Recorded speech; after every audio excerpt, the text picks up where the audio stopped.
यस्य स्वयं स्वभावाप्ति रभावे कृत्स्नकर्मणः तस्मै संज्ञानरूपाय नमोस्तु परमात्मने। जय बोलो 24 भगवान की जय। योग्योपादान योगेन दृशदः स्वर्णतामता द्रव्यादिस्वादिसम्पत्ता वात्मनोऽप्यात्मतामतां वरं व्रतैः पदं दैवं नाव्रतैर्बत नारकं छायातपस्थयोर्भेदः प्रतिपालयतोर्महान् यत्र भावः शिवं दत्ते द्यौकियद्दूरवर्तिनि यो नयत्याशु गव्यूतिं क्रोशार्धे किं ससीदति ऋषिकजमनातङ्कं दीर्घकालोपलालितं नाकेनाकौकसां सौख्यं नाकेनाकौकसामिव वासनामात्रमेवैतत् सुखं दुःखं च देहिनां तथा युद्वेजयन्ते ते भोगारोगा इवापदि मोहेन संवृतं ज्ञानं स्वभावं लभते नहि मत्तः पुमान् पदार्थानां यथा मदनको द्रवै। काय सांगितलं होतं अर्थ? मोहाने झाकलेलं ज्ञान स्वभावाला प्राप्त करू शकत नाही। ज्याप्रमाणे कामोद्दीपक कोद्रव धान्य विशेष इत्यादी उन्मादक द्रव्यांनी मदोन्मत्त पुरुष पदार्थाचे खरे स्वरूप जाणू शकत नाही। आता इथं त्यांना सांगायचं आहे की मोह काय काम करतो। जसं म्हणलं की आता त्यांनी उदाहरण दिलं की जो नशेच्या अधीन झालेला मनुष्य आहे तर त्याला खरं काय आणि खोटं काय हे समजत नाही, त्यामुळं पदार्थाला तो सही जाणू शकत नाही। म्हणून सांगतायत की तशाच प्रकाराने आता हे काय म्हणायचं कोद्रू धान्य आहे ते उन्मत्त बनवतं किंवा बुद्धीला झाकतं म्हणून तुम्हाला वस्तूचं स्वरूप समजत नाही। मग अशाच प्रकाराने जे जीव कषायाच्या अधीन झालेत, अति क्रोधी झाले, अति लोभी झाले, त्यांना वस्तूचं स्वरूप किती समजतं?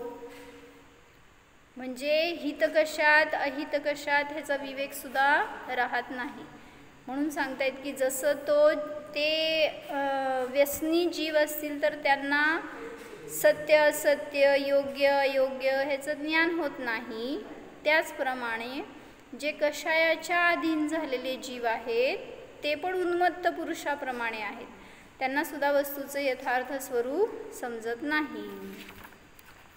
म्हणून जो मोहाने झाकलेला जीव आहे तर त्याला खरं स्वरूप म्हणजे आत्मस्वरूप समजत नाही, म्हणजे आत्मा काय आहे हेच तो जाणू शकत नाही। ज्याला आत्मा समजला नाही त्याला परद्रव्य सुद्धा समजले नाहीतच, समजणार नाहीत।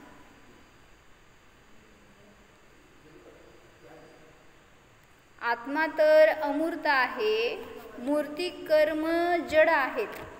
अमूर्त आत्मा मूर्त कर्माशी कसा बांधला जातो? आत्मा अमूर्तिक आहे आणि तो मूर्तिक कर्मांशी कशा प्रकारे बांधला जातो असं त्यांनी प्रश्न विचारलाय। मग त्यामध्ये सांगितलं की ज्याप्रमाणे मादक पदार्थ मूर्त जड आहेत तथापि त्यांचे सेवन केल्याने म्हणजे म्हणायचे की जे काय आहार ग्रहण केला आपण जेवण केलं तर ते मूर्तिक का अमूर्तिक? मग ते तुम्हाला शरीराला बळ देतं का आत्म्याला बळ देतं? जे काय भोजन करतो ते कशाला बळ देतं? खुर्ची द्या तिला, मागची घ्या, मागची घ्या, मागची घ्या, इकडून घ्या। काय सांगितलं? मादक पदार्थ जड असतात त्यांचं सेवन केलं असताना जीवाची बुद्धी अमूर्तिक आहे त्याच्यावर सुद्धा आवरण पडतं, म्हणजे तो जीव उन्मत्त होतो. त्याप्रमाणे मोहकर्माने बद्ध झालेले ज्ञान भ्रमाने उत्पन्न होते, तो पागल बनतो. अज्ञानी, असंयमी, इंद्रिय लंपट, उत्शृंखल जीवाला सारासार विचार राहत नाही, हिताचा विवेक राहत नाही. म्हणजे सांगायचं त्यांना की हे घ्या, मोक्षमार्ग प्रकाशक आहे तिथं मागच्या साईडला लिहिलेलं आहे बघा. 1, 2, 3 घ्या, तिकडं पुढं जावा, पुढच्या कप्प्यात उघडं आहे ना, वर अजून वरचं घ्या, ते घेऊ नका, वरचे घ्या, 2, 3 घ्या एकदम. तर सांगतायत की त्यांनी काय सांगितलं प्रश्न की आपण खातो ते आहार आहे तर ते जड आहे, पौद्गलिक आहे, मग त्याच्याने जीवाला फरक पडतो का शरीराला फरक पडतो? तू सांगते औषधं खावा म्हणून, ते औषधं शरीराला बरे करतात का जीवाला?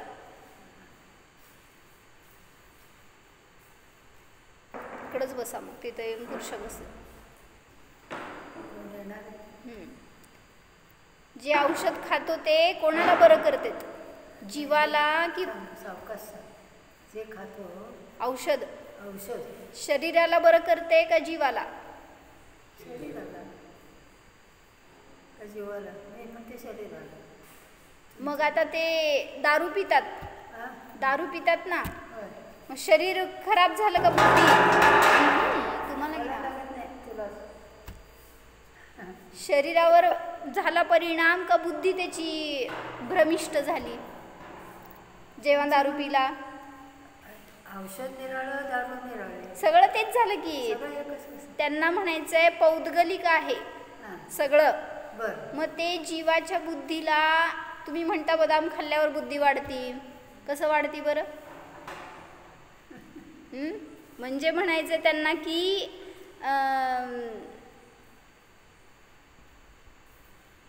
जेव्हा आपण जे काय खातो ते आत्म्याला नाही फरक पडत त्याचं शरीरावर असर होत आहे असं आपण म्हणतोय, पण त्यांनी सिद्ध करून दाखवतायत की जीवाचं ज्ञान सुद्धा त्याच्या मागं अटॅच असतं. म्हणजे जसं त्यांनी सांगितलं कोदरू धान्य खाल्लं तर उन्मत्त होतो पुरुष, दारू पिलं तर भ्रमिष्ट होतो. जसं तुम्ही तूप खाल्ला, काय पौष्टिक अन्न खाल्ला तर तुम्ही म्हणता काय बळ येतंय किंवा शक्ती वाढती किंवा ज्ञान तेज येतं वगैरे, हे तुम्ही सांगताय. मग ते जे जड पदार्थ आहे ते तुमच्या चेतनेवर कसं परिणाम करतील? नाही, हे घ्या मोक्षमार्ग प्रकाश. काय म्हणले मी पण 8:30ला येणार उद्यापासून.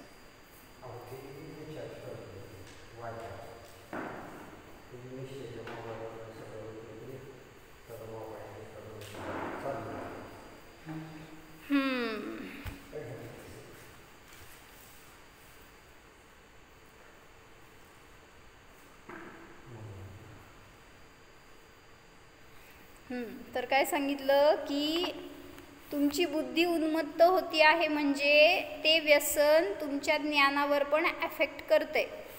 जे काय तुम्ही खाल्ला पिला, जसं म्हटलं की तो दारू पिलेला मनुष्य स्वतःच्या घरी जाताना विसरतो रस्ता, का त्याला माहीत नाही का आजपर्यंत तो घरात गेला नाही का? ज्ञान असताना पण ते का भ्रमिष्ट झालं? मग दारूनी कोणावर असर केला?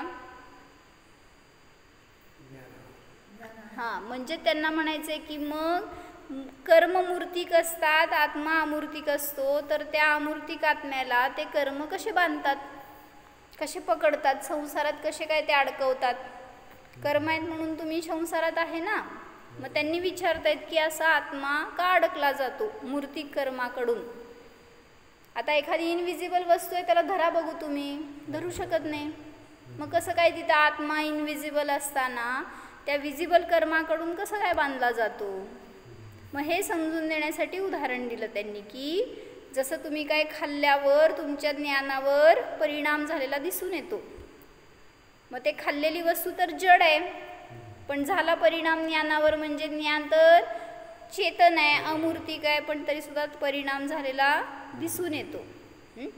म्हणून काय बाधा नाही आहे, कारण व्यवहारामध्ये जीवाला कर्माच्या संयोगात असताना मूर्तिक म्हणलं जातं. या शरीरात असताना जीव मूर्तिक आहे का अमूर्तिक आहे? शरीराशी बद्ध आहे तर मूर्तिक आहे असं म्हणलं जाणार, त्या त्या गतीमध्ये त्या त्या शरीरामध्ये असताना कथनचित. पण निश्चयाने सांगताना आत्मा त्या शरीरापासून भिन्न अमूर्तिक आहे. ज्याप्रमाणे सुवर्ण पाषाण मूलतः खाणीतून अशुद्ध असतो, पण त्यावेळी देखील त्यामध्ये शुद्ध सोने किती आहे हे सुवर्ण परीक्षकार कसोटीवर ओळखून त्याला शुद्ध करतो, त्याप्रमाणे अनादीपासून जरी जीव व कर्म यांचा अनादी संबंध आहे, तथापि त्यावेळी देखील कधीपासून सुरू झाला हो जीवाचा आणि कर्माचा संबंध? असं एखादा पॉईंट सांगा ना की तेव्हापासून तुम्ही आता निगोदातून बाहेर आला आणि तेव्हापासून सुरू झाले कर्म.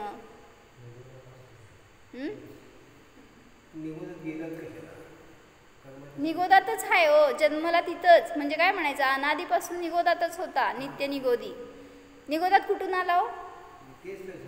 कुठून आला हो निगोदात विशाल भैया? निगोदात कुठून आला जीव? योगिता ताई, आमच्या घरातून निगोदात गेला काय? आहेत ना तो अनादी काळापासून. नित्य निगोदी म्हणायचंच कशाला ना?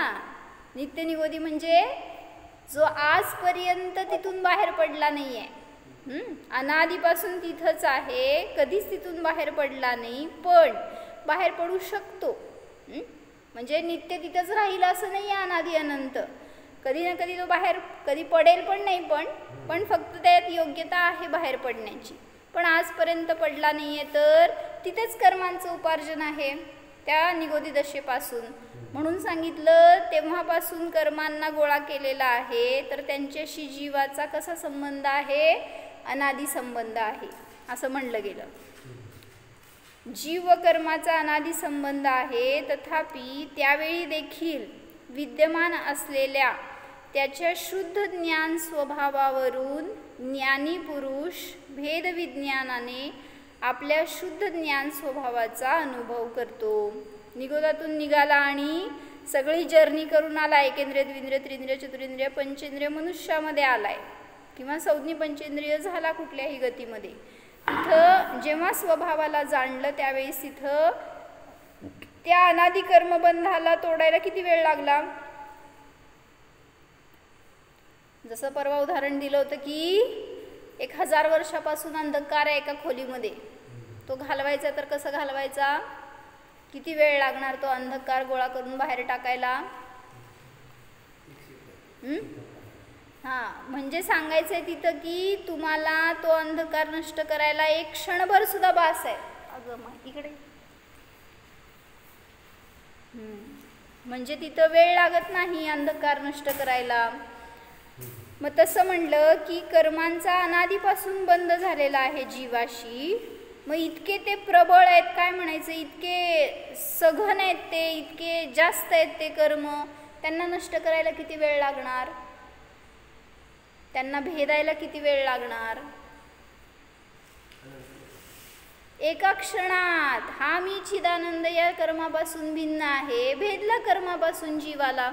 जसं त्या अंधकाराला भेदायला एक समय लागला, तसंच सांगितलं या कर्मापासून भिन्न जीव आहे हे जाणायला एक समय, एक अंतर्मुहूर्त सुद्धा बास आहे हे सांगतायत. फक्त पुरुषार्थ करत नाही म्हणून त्याची प्राप्ती होत नाही. स्वानुभवाच्या बलाने तो आपल्या आत्म्याला संसारी अवस्थेत देखील शुद्ध कर्म उपाधीपासून अत्यंत विभक्त शुद्ध ज्ञानाकार रूप अनुभव करतो. त्यामुळे त्याची कर्म उपाधी स्वयं नष्ट होते. तुम्ही जर म्हटलात कर्म संपल्यानंतर, आपा काय म्हणले, काय त्याच्या आधीचं वाक्य सांगा. म्हणजे मी आत्म्याचा अनुभव करेन कधी? कर्मांचा त्रास दूर झाल्यावर, कर्म नष्ट झाल्यावर, संपल्यावर. कधी करणार मग? करूच शकणार नाही, कारण कर्म तर कधी संपतायत? तुम्ही अनुभव घ्यायला सुरुवात केल्यावर तर कर्मांची गळती सुरू होणार. पण तुम्ही वाट बघत बसताय कर्म नष्ट झाल्यावर मी अनुभव घेतो, अनुभव झाल्यावर कर्म नष्ट होणार. कधी होणार दोन्ही कार्य? म्हणून सांगतायत काय करा, आज पुरुषार्थ करा. आत्ता जरी अशुद्ध दशा आहे तरी सुद्धा स्वभावाने जीव कसा आहे? शुद्धच आहे. जसं सिद्धांचा जीव आहे तसा माझा जीव आहे. थोडंसं ध्यानाचा प्रयोग केल्यावर आपल्याला समजतं की शुद्धात्मा आपल्याला आत्ता या पर्यायात सुद्धा प्रगट होऊ शकतो. पर्याय नयाने पर्यायात शुद्ध म्हणला जातो. वास्तविक द्रव्यार्थिक नयाने तो शुद्धच असतो. कर्म उपाधीने सहित असून देखील त्यापासून अत्यंत विभक्तच असतो. पर्यायाने बद्ध म्हणला जातो. ज्ञानी ही पर्याय दृष्टी गौण करून द्रव्यदृष्टीने नित्य विद्यमान आपल्या शुद्ध जीवास्तिकायाच्या स्वरूपाचा अनुभव घेतो. त्यामुळे तो पर्यायात शुद्ध होऊ शकतो. जो स्वभावाला शुद्ध जाणतो त्यालाच पर्यायामध्ये सुद्धा शुद्धता प्रगट होते. काय कळलं वाक्य सांगा?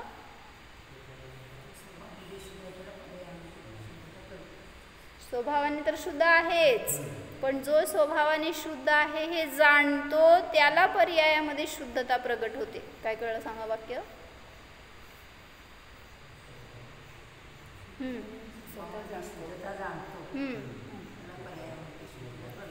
म्हणजे पर्यायात तुम्ही कोण आहे आता? पर्यायात कोण आहे आता? अरे याच्या अशुद्ध आहे का अशुद्ध आहे? हा, अशुद्ध आहे. मग तुम्ही अशुद्धचा अनुभव करताय तर शुद्ध कसं होणार? मग शुद्ध कधी होणार? हां, म्हणून सांगतायत की पर्याय आत्ता उत्पन्न झाली आहे, त्याच्यामध्ये या देहाला धरून तुम्ही चिंतन करताय, पर्यायाला चिंतन करताय, तर नियमाने अशुद्धच पर्याय उत्पन्न होणार. पण जी पर्याय प्रगट झाली त्याच्यामध्ये जर आत्म्याला विषय केला, त्या शुद्ध जीवाला विषय केला, तर ती पर्याय सुद्धा शुद्ध म्हणली गेली. म्हणजे पर्याय प्रगट झाली ती पण शुद्ध आहे एक देश. म्हणून आपल्याला शुद्ध करायचं नाही आहे कोणाला. पर्यायाला शुद्ध कसं करायचं? करायचं नाही, फक्त ती पर्याय आत्म्याला जोडा, ती शुद्ध झाली. हां, आत्म्याला जाणलं की शुद्ध झाली. त्यामुळं तिथं बाहेर कोणाला स्वच्छ करत बसायचं नाही आहे, शुद्ध करत बसायचं नाही आहे. फक्त उपयोग बाहेरून आत घातला तर ती पर्याय सुद्धा शुद्ध प्रगट झाली. अशुद्ध पर्यायाच्या अनुभवाने अज्ञानी पर्यायात बद्धच राहतो. अशुद्ध पर्याय कुठली सांगा? कुठले कुठले अशुद्ध पर्याय म्हणजे कुठली? बर, रागद्वेषाची पर्याय अशुद्ध आहे. अजून तेच झालं की बाबा. अजून अशुद्ध पर्याय? हां, आत्म्याला न जाणणारे पर्याय सगळे अशुद्धच. हां, तुम्ही सगळं एकात गुंडाळून ठेवलं. मी आपलं तुम्हाला एलॅबोरेट करून विचारायला लागले. कुठली पर्याय? असणारी पर्याय. हां हां, परमध्ये उपयोग असणारी पर्याय. मला एक्झाम्पल पाहिजे तो. कुठली पर्याय अशुद्ध? हां, परायला जाणलं की अशुद्ध. तुम्ही पण सगळं शॉर्टमध्ये सांगताय. सांगा कुठल्या कुठल्या पर्याय अशुद्ध? आता तुम्ही काय लई अंजन झालंय सगळं वाटायला मला. अशुद्ध पर्यायापासून सगळे भिन्न झालाय, शुद्धातच राहत आहे निरंतर. हां, सगळ्या शुभ भाव सुद्धा अशुद्ध पर्याय आहेत हे सांगायचं आहे मला. म्हणजे अशुभोपयोग तर अशुद्ध म्हणतायच की. अशुभोपयोगाला अशुद्ध म्हणायला वेळ लागत नाही किंवा समजत नाही काय असं नाही आहे कोणाला. ते पाप करताय, व्यसन करताय, ह्याला तर अशुभ भाव म्हणतीलच की लोक, अशुद्धोपयोग. पण शुभ भाव करताय तर तो शुभोपयोग ही शुद्ध पर्याय का अशुद्ध पर्याय? गट्स लागतात बरं का सांगायला उत्तर. शुभोपयोग हे शुद्ध पर्याय का अशुद्ध पर्याय आहे? अशुद्ध पर्याय. म्हणून तुम्ही मंदिरात बसलाय, स्वाध्याय करताय, ध्यान करताय, पूजन करताय, तरी सुद्धा जोपर्यंत तिथं विषय पर आहे तोपर्यंत अशुद्ध पर्यायच आहे. म्हणून ती पर्याय शुद्ध कशी होणार? तर तिथं सुद्धा जर भगवंतांकडे बघून हा मी हे जाणलं तर तीच पर्याय पण शुद्ध होणार. बाकी तर अन्य अनुभव करतोय म्हणजे मी मनुष्य आहे, मी स्त्री पुरुष आहे, मी दुःखी कष्टी आहे, हे सगळं तर अनुभव करणं अशुद्धच आहे. कारण पराशी अटॅच होऊन आपण आपला स्वतःचा अनुभव करतोय, तर ते सगळी अशुद्ध अवस्था आहे. मग शुद्ध अवस्था कुठं असते? शुभोपयोग आणि अशुभोपयोगाने रहित जेव्हा प्रत्यक्ष अनुभव करतो आत्म्याचा, तर ती पर्याय शुद्ध म्हणली जाते. शुद्ध स्वभावाच्या अनुभवाने ज्ञानी पर्यायात शुद्ध होतो. पर्यायात शुद्ध होण्यासाठी मुमुक्षु जीवाने पर्याय बुद्धी सोडून द्रव्यदृष्टी धारण केली पाहिजे. कोणी? म्हणजे मला पर्यायात शुद्ध व्हायचं तर मी काय करायला पाहिजे? त्या देवाला, त्या गुरुला, त्या शास्त्राला किती वेळ धरून बसल्यावर आपली पर्याय शुद्ध होणार? ध्यान करायला बसलो तर ते मोबाईल लावून कानाला ऐकत, ते शब्द ऐकत आपण ध्यान केलं, कधी शुद्ध होणार? करा, नाही म्हणत नाही, पण त्याच्या पण पुढं जायला पाहिजे. जे काही शब्द ऐकतोय तर त्याच्या अतीत मी हे जाणायला पाहिजे, तर तिथं शुद्ध पर्याय प्रगट होणार, म्हणजे शुद्धात्मा दिसणार. ध्यान केलं का? ध्यान शिबिरातलं लावून केलं का नाही? का नाही केलं? मग ऐकायला नको का ते? मग त्यांनी जे काय केलंय संबोधन, तर त्यांच्या समान आपल्याला पण ते तिथं ध्यान शिबिरात बसलेले लोक तिथं अनुभव करतायत. आपण इथं बसून अनुभव करू शकतो, इथं बसून ध्यान शिबिर करू शकतो. काय बोलायचं निखिलीताई? पर्यायामध्ये विषय आत्मा केला तर तो ती पर्याय शुद्ध पर्याय आहे असं आपण म्हणतोय. का? मग त्यावेळेस माझ्या समोर बसा की तुम्ही. कोण आहे?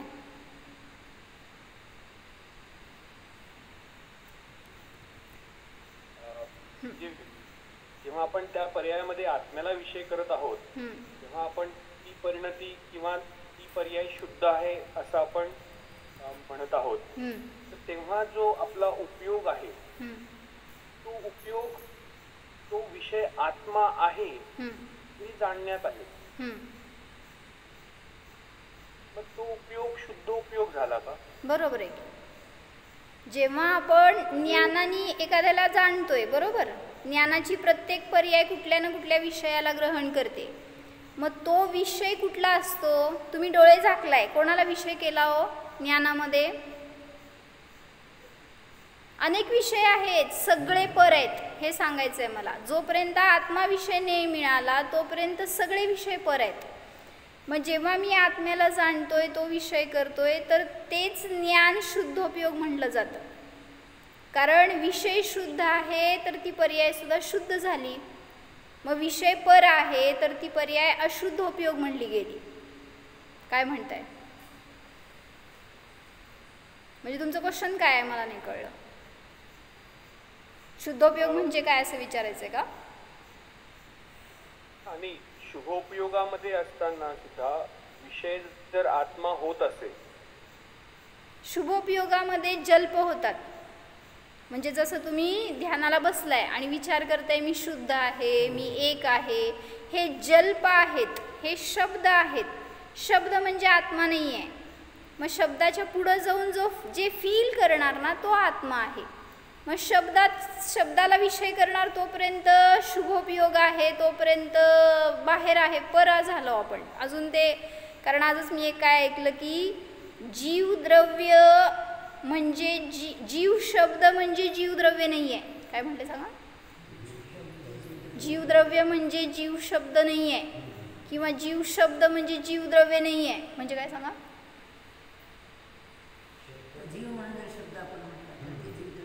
का? तर ते शब्द पुद्गल आहेत, शब्द पुद्गल आहेत आणि जीव चेतन आहे. म्हणून कुठलंही द्रव्य असू दे, ते द्रव्य म्हणजे ते शब्द म्हणजे ते द्रव्य नाही आहे. जसं कालद्रव्य म्हणजे काल शब्द नाही आहेत, काल शब्द म्हणजे कालद्रव्य नाही आहे. काय? हां. आणि काल शब्द म्हणजे कालद्रव्य नाही आहे, कारण कालद्रव्य वेगळं आहे ना. आणि तसंच जीवद्रव्य वेगळं आहे, जीव शब्द वेगळा आहे. म्हणून तुम्ही जे काय ध्यान करताना ऐकलं असेल की मी चेतन आहे, मी एकटा आहे, मी अशरीरी आहे, हे सगळे वर्ड्स आहेत. ते वर्ड सगळे पौद्गलिक आहेत. म्हणून त्यांनी गाथा दिली समयसारमध्ये काय, सद्दम नाणम न हवई जम्हा सद्दम न याण एकिंची. म्हणजे सद्दम नाणम न हवई, सांगा ट्रान्सलेशन. शब्द म्हणजे ज्ञान नाही. जम्हा सद्दम न याण एकिंची, जेव्हा शब्द काही जाणत नाही. हां, दुसरी लाईन म्हणा. शब्द ज्ञान नहीं आता काय, शब्द कुछ जाने नहीं, बस इसलिए ही शब्द अन्य रुज्ञान अन्य श्रवण कहे. होय, तुम्ही आर्यांच्या भाषेत म्हणा म्हणलं तर नेंच्यांच्या भाषेत म्हणा. सद्दम नाणम न हवई जम्हा सद्दम न याणे किंची, तम्हा अण्णम सद्दम अण्णम नाणम जिणाविंती. म्हणून शब्द अन्य आहे आणि ज्ञान अन्य आहे असं भगवंतांनी सांगितलंय. म्हणजे शब्द जाणत नसतात. तुम्ही म्हणताय ना ध्यानाच्या वेळी मी जीव आहे, त्या जीव शब्दाला किती कळालं तुम्ही जीव आहे, किंवा तुम्हाला किती कळालं त्या शब्दातून तुम्ही जीव आहे. ते शब्द फक्त वाचक आहे, तो काय म्हणायचं मेडिएटर आहेत, तुम्हाला फक्त नेऊन सोडणार आहेत तिथंपर्यंत. त्या शब्दांना सुद्धा सोडावं लागणार आणि पुढं अनुभव करावा लागणार, तर तिथं जीव काय आहे दिसणार. तर मला काय सांगायचं होतं की उदाहरण दिलं त्याच्यासाठी. जसं तुम्हाला स्विमिंग शिकायचं आहे किंवा कुकिंग शिकायचं आहे होम सायन्समध्ये वगैरे, थेरी घेतात त्यांनी माहिती आहे. स्विमिंगसाठी सुद्धा काय ना काय ते शिकवतात, क्लास घेतात, वर्बली थेरॉटिकली सगळं सांगतात. सगळं तुमचं त्याचं कोर्स पूर्ण झाला शिकून, बरं का. आणि हां, थेरॉटिकली सगळं एकदम परफेक्ट झालं तुम्ही त्याच्यामध्ये. सांगा स्विमिंग करू शकता की नाही? हो म्हणा. हो म्हणताय का नो म्हणताय? म्हणजे म्हणायचे शब्द काम करणारे नसतात. तसंच आहे इथं पण. शब्द हे आवश्यकच आहे ना. आवश्यक आहेत की नाही, कुठं म्हणतो आम्ही त्याला, मार्गदर्शक आहेत ते. म्हणजे तुमचं त्याचं ध्येय नाही आहे तुमचं, त्यालाच धरून बसला तर तुम्हाला मिळणार किती. जसं तुम्हाला बिझनेस करायचा आहे, तुम्हाला सगळं एखाद्याने समजावून सांगितलं, पण तुम्ही पडलाच नाही त्या बिझनेसमध्ये, तर तुम्हाला काय समजलं. तुम्ही म्हणला मला सगळं समजलं, शेअर मार्केट म्हणजे काय असतंय आणि तुमचं व्हॉटेवर मला त्यातलं नाही कळत नाही. म्हणजे त्या मार्केटमध्ये त्या एखाद्या धंद्यामध्ये तुम्ही पडल्याशिवाय त्यात एक्सपिरियन्स घेतल्याशिवाय तुम्हाला समजलं कसं म्हणायचं. म्हणून ते सगळं स्विमिंगचं ज्ञान करून घेतलं, पण जर तिथं पाण्यात ढकललं तर काय होणार हो सांगा बघू. तुम्हाला ज्ञान आहे की नाही स्विमिंगचं? सगळं आहे, पण जोपर्यंत त्याचं अवलंबन घेणार नाही, प्रॅक्टिकली त्याला ॲप्लाय करणार नाही त्या काय म्हणायचं त्या ज्ञानाला, तोपर्यंत बुडणार. लिहिलंय काय? हां, मराठी आणि इंग्लिश मला ते बुद्धनगर काय तर वाचले मी. म्हणजे ते शब्द तुम्हाला पाण्यात बुडवतील, म्हणून शब्दाच्या पुढं जाऊन अनुभव करावा लागणार, ते फील करावं लागणार. तसंच आहे इथं पण. तुम्ही का बुडलाय हो संसारामध्ये, का दुःखामध्ये आहे अजून? तुम्हाला माहीत नाही का आत्मा वेगळा आहे आणि शरीर वेगळं आहे, हे सगळं कर्म, हे संसार वेगळा आहे, माहीत नाही का विशाल भैया? मग का अजून दुःखी? हां, हातपाय हलवायचं आणि कुठं पडायचं जाऊन? हातपाय नाही हलवायचं, तिथं त्या शब्दाच्या द्वारे जे दाखवायचे ते पाहावं लागणार, त्याच्याशिवाय आत्मा दिसणार नाही. जसं मागं सांगितलं उदाहरण, साखर म्हणल्यावर समजलं का नाही हो कशी असती साखर? हां, पांढरी घेऊन काय करायचं आहे? हां, गोड असती म्हणल्यावर ते टेस्ट केल्याशिवाय, ज्यांनी कधीच टेस्ट केलं नसेल त्याला कसं कळणार साखर कशी असती? काय मावशी सांग बघू, साखर गोड असती म्हणल्यावर कशी असती काय सांगणार? गोड असती. म्हणजे अनुभव आहे त्याच्या मागं. हां, मग त्या साखरेचं समजते, आत्म्याचं का नाही समजत? मग आत्मा कसा आहे? गोड आहे. आत्म्याचा अनुभव केल्याशिवाय त्याची शुद्धी समजत नाही. म्हणून सांगतायत त्या आत्म्याला जाणायचं तर मोहाचं आवरण आलंय आपल्यावर, म्हणून आपण त्या आत्म्यापर्यंत पोहोचू शकत नाही. काय विचारायचं का? आत्मा शांत झाला का नाही? तर ते आपण काल वाचत होतो की मोही आणि निर्मोही जीवाची परिणती कशी असते. कोणी निर्मोही असेल तर तो सगळ्यांना जीव म्हणून पाहतो, म्हणजे त्याला स्वतःला जीव समजलाय, त्यामुळं सगळ्यांच्या ठिकाणी त्याला जीव दिसतो. म्हणून त्याचं जर असं याच्यातलं वाचू पाहिजे तर मोहाचं वर्णन घे तुला एक पुस्तक ऐक. मोक्षमार्ग प्रकाशक मध्ये पान नंबर 37 आहे. ते झालं होतं ना काल वाचलं. 70 पान कसा फील करायचा असा प्रश्न आला. होय का? आता कोण आहे ते? आत्मानुभव कसा फील करायचा? मग तेच सांगितलं की आता तुम्हाला जे पण वर्ड्स सांगितले जाणार ना, म्हणजे आता ज्यांनी अनुभव घेतलाय तो तुम्हाला सांगणारा आत्मा कसा असतो. मग तो सांगणार कसा? आत्मा ही चीज नाही आहे की जी वस्तू तुम्हाला हातात घेऊन दाखवू शकेल कोणी. मग आत्मा दिसणार कसा हो? तुम्हाला अनुभवणार कसा तुम्ही? मग त्यांनी जे काय तुम्हाला गाईड केलेलं आहे, जे काय तुम्हाला मार्गदर्शन केलंय, जे दाखवलंय, जे सांगायचा प्रयत्न केलाय, तर त्या शब्दातून आपल्याला पुढं जाऊन फील करावं लागणार. तसा मी आहे, जसं आत्ता म्हणलं मी अशरीरी आहे, काय विचार करणार हो?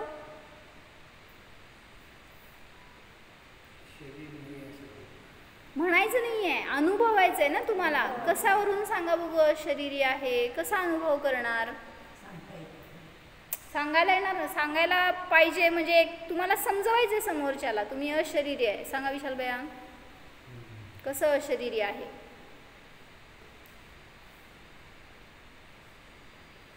बोला योगिता ताई.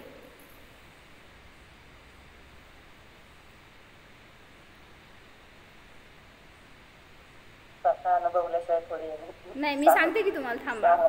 म्हणजे तुम्ही मागे सांगितले होते मी तुम्हाला, तुम्ही या शरीरात आहे तोपर्यंत जिवंत आहात. जेव्हा हे शरीर सोडून जाणार तेव्हा हे शरीर जड होते, मृत होते, आणि तुम्ही निघून गेला बाहेर. मग तुम्ही काय सांगताय? जीव गेला, ह्या शरीरातून जीव गेला. मग गेला म्हणजे त्याचा अनादी संबंध होता का त्या शरीराशी? मग आता तो संबंध बिखरलाय, तुटलाय, भेद झालाय त्याच्यामध्ये. मग तो जीव निघून गेला तर तिथं जीव शरीरापासून वेगळा झाला, म्हणजे अशरीरी झाला. दुसऱ्या शरीरात जातोय की ती गोष्ट वेगळी, पण तिथं तुम्ही म्हणताय जीव गेला, शरीर गेलं नाही. मग तिथे जीव कसा गेला? अशरीरी गेला, दुसऱ्या शरीरात जाऊन विराजमान झाला. मग तो जो या शरीरातून बाहेर पडताना अशरीरी झाला, थोडक्यात म्हणजे काय म्हणायचं, स्थूल समजून घ्या बरं का. अशरीरी म्हणजे काय भगवंतांसारखा निर्वाणाला गेला असं म्हणायचं नाही आहे मला. या शरीराशी रिलेटेड नाही राहिला म्हणून अशरीरी झाला आणि दुसरीकडे गेला. मग तिथं जेव्हा तुम्ही मेल्यावर म्हणता की जीव अशरीरी झाला, मग या शरीरात असताना सुद्धा जीव अशरीरी आहे. मग आता फील करा, मी जरी या शरीरात आहे आत्ता तरी सुद्धा शरीरापासून वेगळा आहे.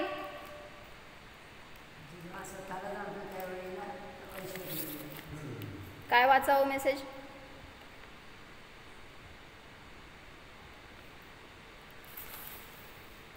सिद्ध स्वरूपात इमॅजिन करून मीन्स ते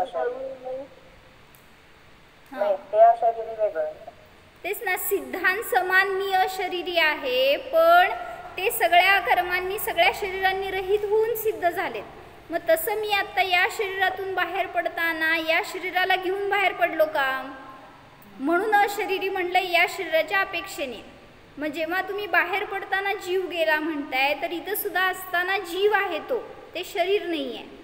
असं थोडंसं तुम्ही स्वतः प्रश्न विचारून आपले समाधान काढून त्या स्वतःपर्यंत जाण्याचा प्रयत्न करावा लागणार. जसं की शाळेमध्ये शिकवणारे ते टीचर एकच आहेत, ते 100 जणांना समान शिकवतात. शेवटी तुम्ही तुमच्या बुद्धीने जोपर्यंत त्यातून अर्थ काढत नाही तोपर्यंत आपल्याला तो भाव समजत नाही. मग तसंच इथे सुद्धा सगळ्या शास्त्रातून आपल्याला आत्मा दाखवलाय, पण ते कसं ग्रहण करायचं ही बुद्धी आपली वापरावी लागणार. थोडंसं काय म्हणायचं, फेनून दिलंय सगळं, खावं गिळावं तर आपल्याला लागणार आहे ना. मग तसंच इथं सुद्धा सगळे शब्द दाखवलेत, मार्ग दाखवलाय, सगळ्या पद्धती सांगितल्यात. आता अवलंबन करा ना थोडं, आणि मग त्याच्यातून स्वतः प्रॅक्टिकली अनुभवला तर आत्मा दिसणारच. इतकं कॉन्फिडेंटली करा, पाय ठेवा, त्याच्यामध्ये प्रवेश करा, तर अनुभव होणार आपल्याला. बोला, प्रश्न आहे का? नाही, निशंक झालाय, चांगली गोष्ट आहे. काल काय वाचलो होतो आपण?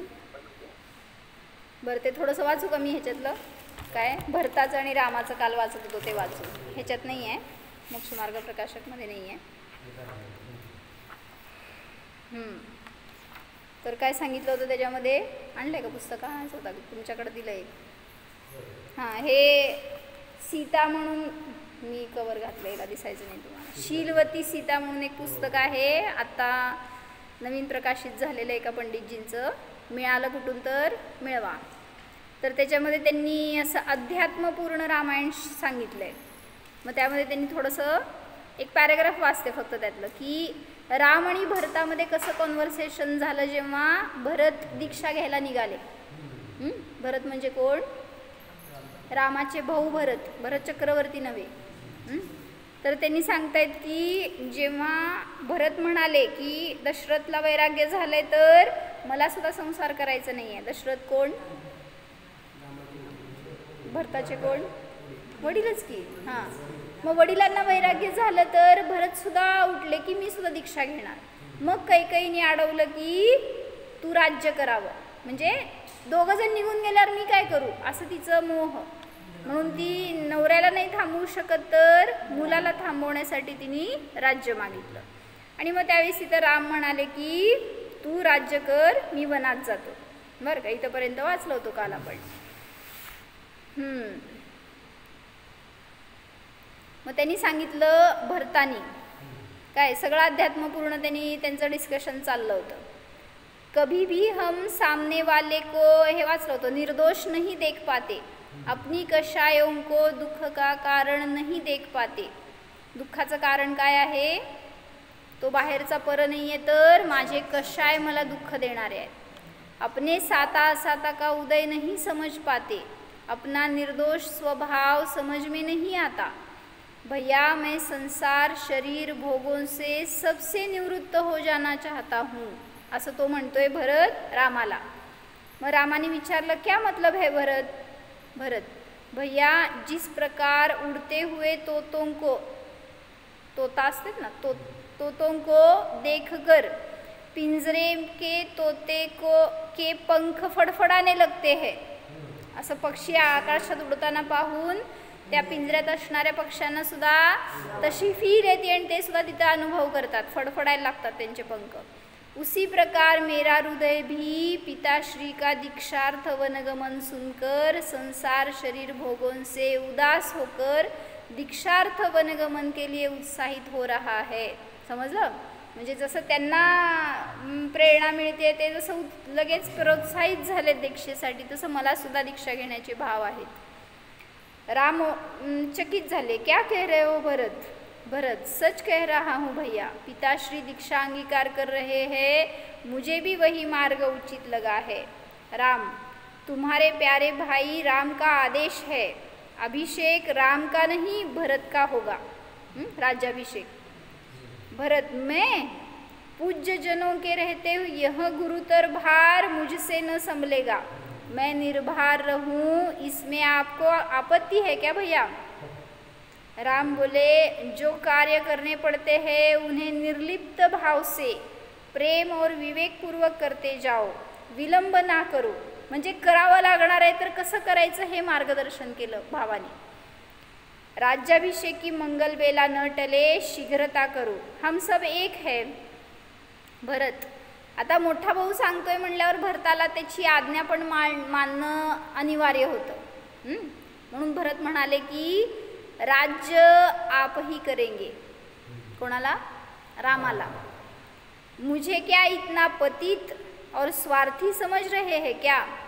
क्या आप भी अभी तक अपने भैया भरत को नहीं पहचान पाए? म्हणजे तुम्ही मला अजून ओळखत नाही का?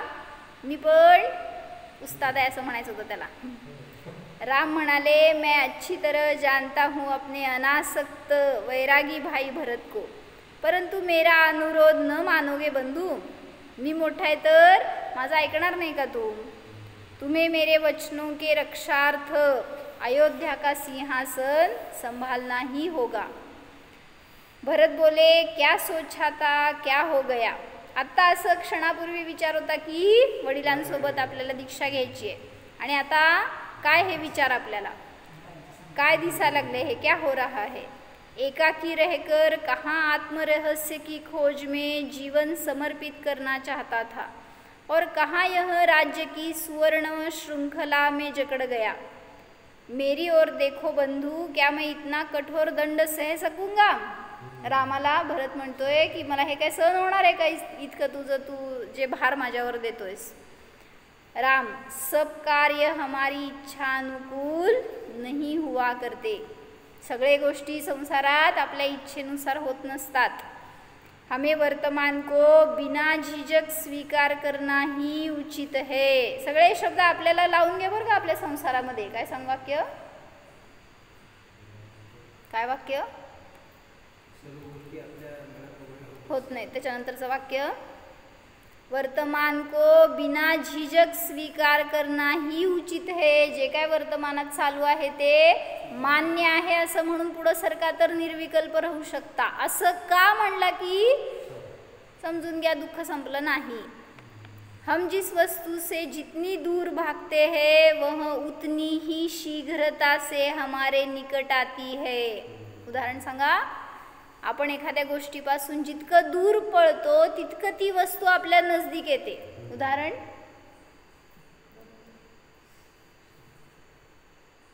काय बरोबर आहे? उत्तर सांग. कशापासून दूर भागता तर ते तुम्हाला जवळ मिळतं? विकल्प म्हणा, काय तुमचं संसार म्हणा, त्याच्यापासून दूर पळायचा प्रयत्न केला तर तेवढं जवळ मिळतं. म्हणजे त्याच्या कर्मापासून दूर पळायला लागला, कुठल्या जबाबदारीपासून दूर पळायला लागला तर पुन्हा जास्त उलट आपल्याला त्याचं भोगावं लागतं. भरत, भैया कोई भी वस्तु निकट हो या दूर है तो आखिर दूर ही. हर प्राणी में अपने में पूर्णता होते हुए भी वह अपने असंतोष एवं तृष्णा के कारण वर्तमान में अभाव का ही अनुभव करता है और कृत्रिम अभाव को कृत्रिम वस्तुओं के संग्रह से भरना चाहता है. म्हणजे अभाव काय नाहीच आहे वास्तविक, पण मानतोय ना माझ्यामध्ये काहीतरी कमतरता आहे म्हणून बाहेरून पूर्ण करण्याचा प्रयत्न करतो, म्हणून वस्तूंचा संग्रह करतो. जिससे न वह कभी भर पाता है न ही उनसे तृप्ती होती है. काय म्हणलं त्याला? 4 इच्छांमध्ये इच्छेचे 4 प्रकार बघितले. त्यात कुठले कुठले 4? विषय, कषाय, पापाचा उदय आणि पुण्याचा उदय. मग तेच सांगताय तिथं की जे काय विषय आणि कषाय आहेत ते त्यांची इच्छा कधीच संपत नाही. जितकं तुम्ही भरण्याचा प्रयत्न करणार ते अजून अतृप्तच राहतात इच्छा. पानी पीकर भी कहता है मैं प्यासा हूँ. सच तो यही है कि अपने में पूर्णता नहीं देखी, यही कमी है. राम बोले, सच है भैया भरत, किंतु एक मुक्ति मार्ग का पथिक अपने मुक्ति मार्ग के पथिक भाई की बात को अनसुना कर सकता है. मी पण सम्यक दृष्टी आहे, तू पण सम्यक दृष्टी आहे, ज्ञानी आहे. एक ज्ञानी दुसऱ्या ज्ञानीची गोष्ट टाळणार का? काय म्हणायचं? इमोशनल ब्लॅकमेल करायला लागले राम भरताला.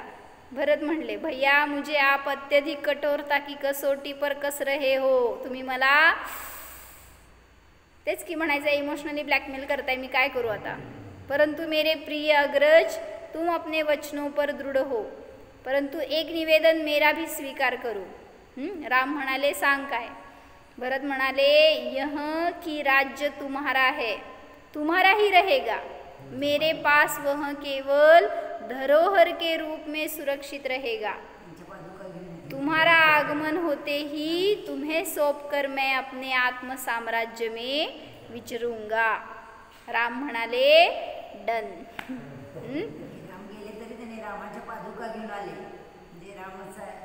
भरत तुम्हारी निर्लेप वृत्ती धन्य है।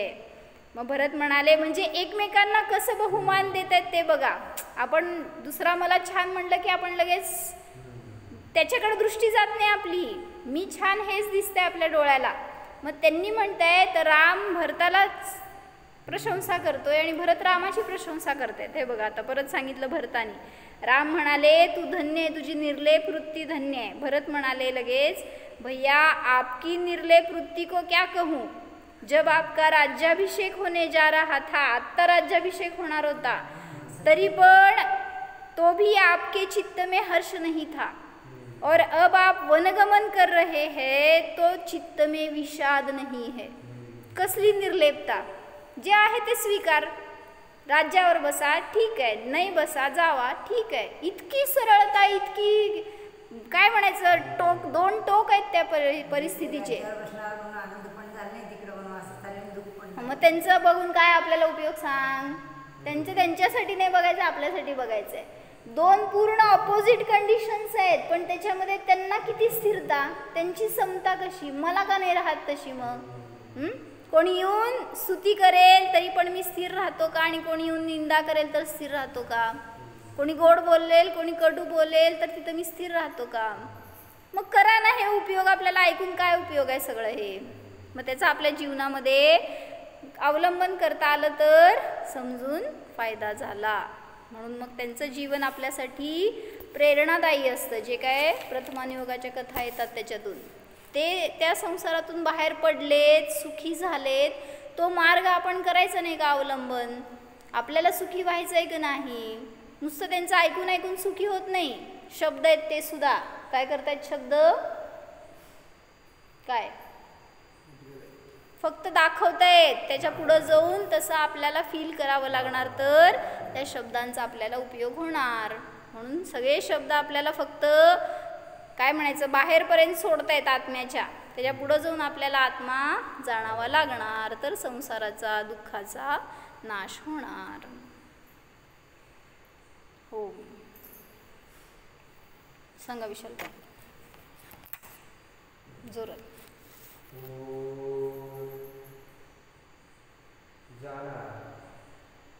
जाणवे जे आहे त्याला जाणायचे। हा अशब्द स्वरूप आहे।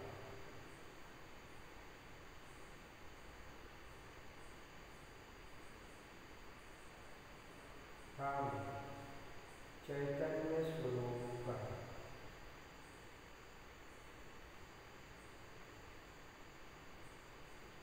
हा मोह राग द्वेष